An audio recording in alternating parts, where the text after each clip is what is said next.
It was a cold November morning in 1998.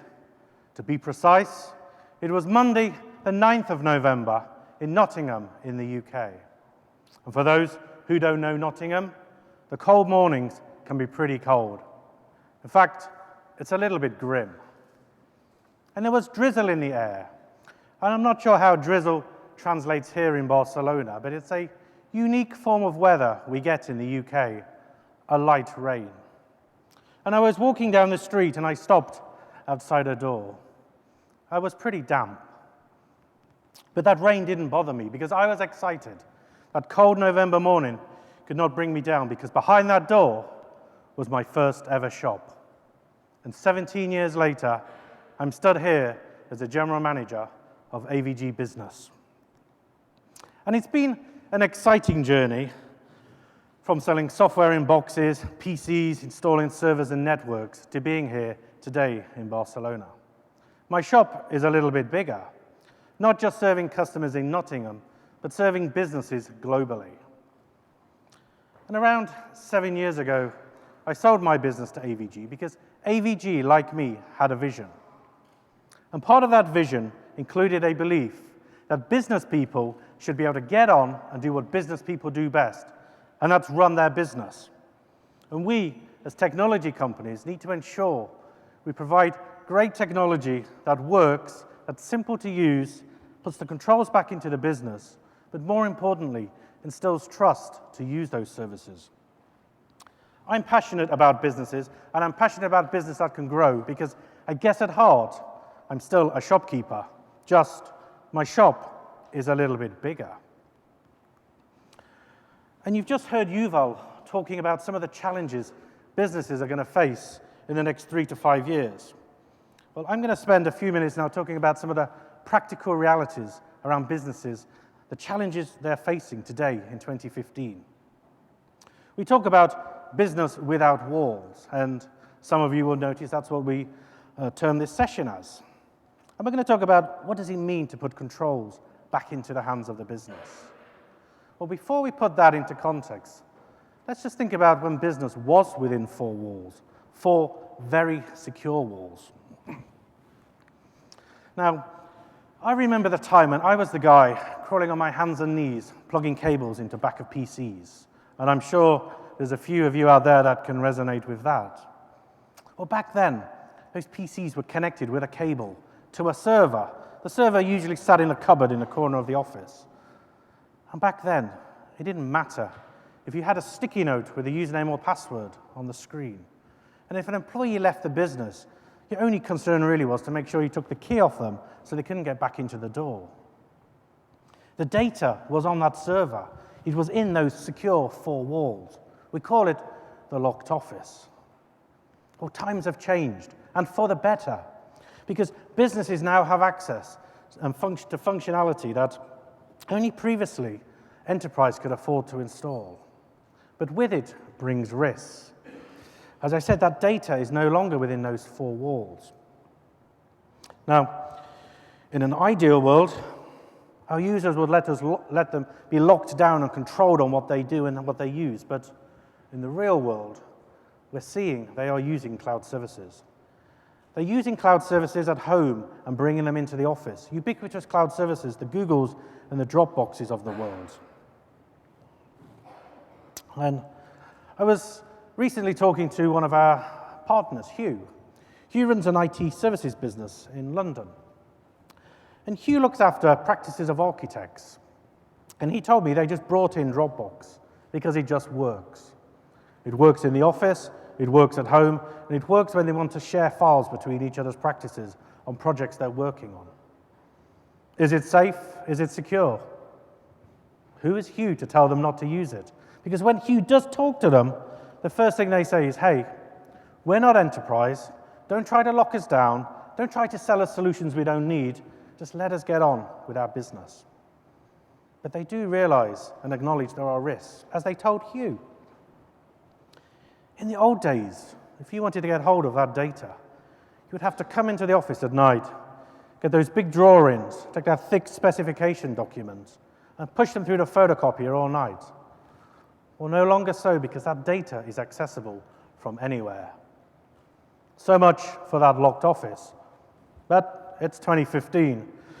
And I think the bottom line is, it's never has been so easy to use these services, just never been as difficult to manage the controls around them. And we bring in BYOD. BYOD, it's sounding like a broken record. Let's be clear, BYOD is not a debate. BYOD is a responsibility. And in fact, I don't think it's BYOD anymore, I just call it YOD. Because we no longer have to bring these devices into the office to connect them to get the data. Through the power of cloud, they're syncing in real time. Just think about it now. How many of you have got a tablet that's left at home now, syncing all your company data?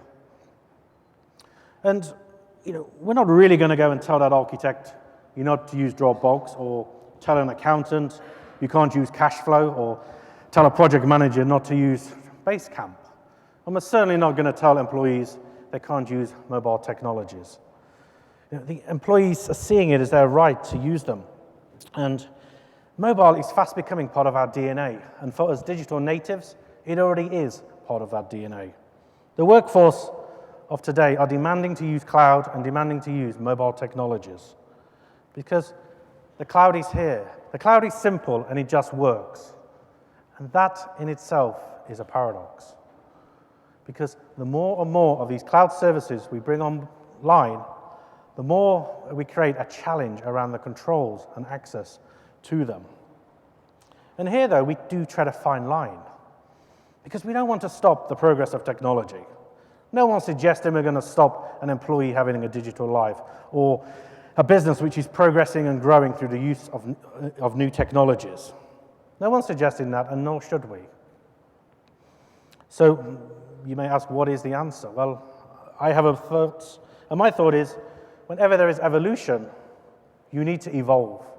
And that is exactly what AVG has been doing. We've moved away from just being that PC-based desktop antivirus company. In AVG Business, we're more than just managing that antivirus on those desktops from a remote admin on that server in the cupboard. We're now about managing and securing the devices, the data, and the people in the business, no matter where they are, leveraging those cloud and mobile technologies. And we live in a diverse world. Diverse in the terms of cultures, but also diverse in the terms of technology. In a web-driven world, we need to ensure that we live in open ecosystems. We embrace the challenges a mobile generation is going to bring us.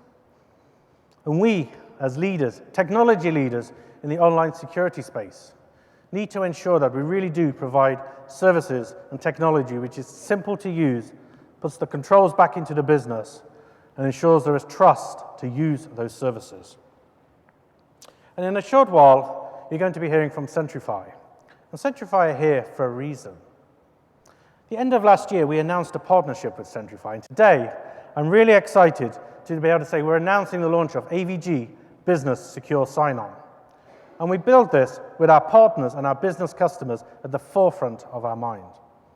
For the reasons we've talked about, I'm pleased that we're working with Centrify in this, because Centrify are the undisputed leaders in SSO technology.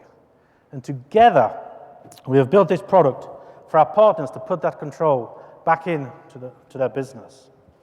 We have some demonstrations of it upstairs in our booth in Hall 8.1, and over lunch we can talk a bit more, but let me just share with you a few of the highlights of AVG Business Secure Sign-On.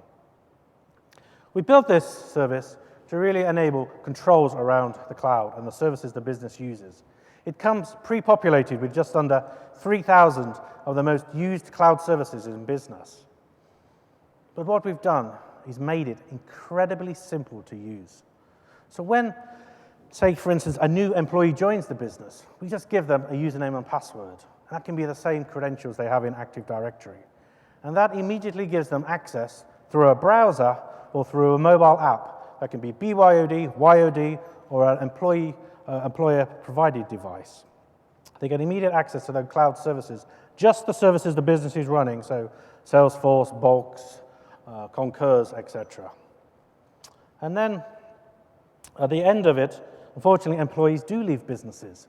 But again, we've made it incredibly simple to revoke access and take control back of those cloud services. So within a few clicks, the user is locked out of any of those cloud services, remove the app from their device. It doesn't matter if they try to go directly to that URL. They're not going to be able to get back in. So you may ask, who is providing the trust to this access?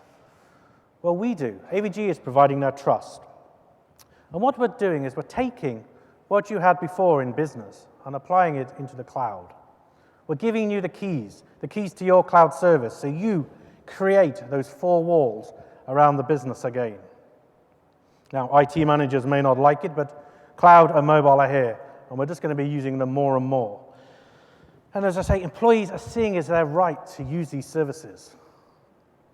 So we believe AVG Business Secure Sign-On really does deliver on our promise of making technology simple to use and putting the controls back into the business.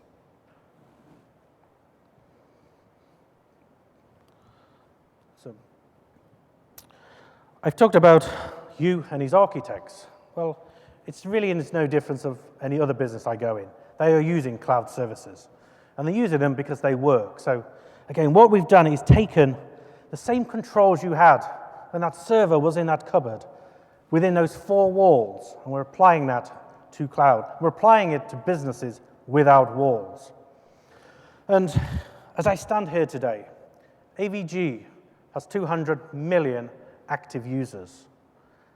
And not surprisingly, that gives us a great understanding of how people and businesses live in a digital, mobile, always connected world. 200 million active users. That's a lot of people who trust AVG. And that takes a lot of expertise to be able to build and maintain products for that amount of users. And that has meant AVG has grown. And we're passionate about businesses that can grow. I'm passionate about businesses that grow because I know what it's like to be there. So today we've talked about businesses and putting the controls and leveraging the cloud. This issue is going to face every business. Some businesses are aware of it, some businesses are not aware of it, but it's our job to face up to it. AVG partners with many channel partners serving every type of business. We're here to help our partners put those controls back into the business.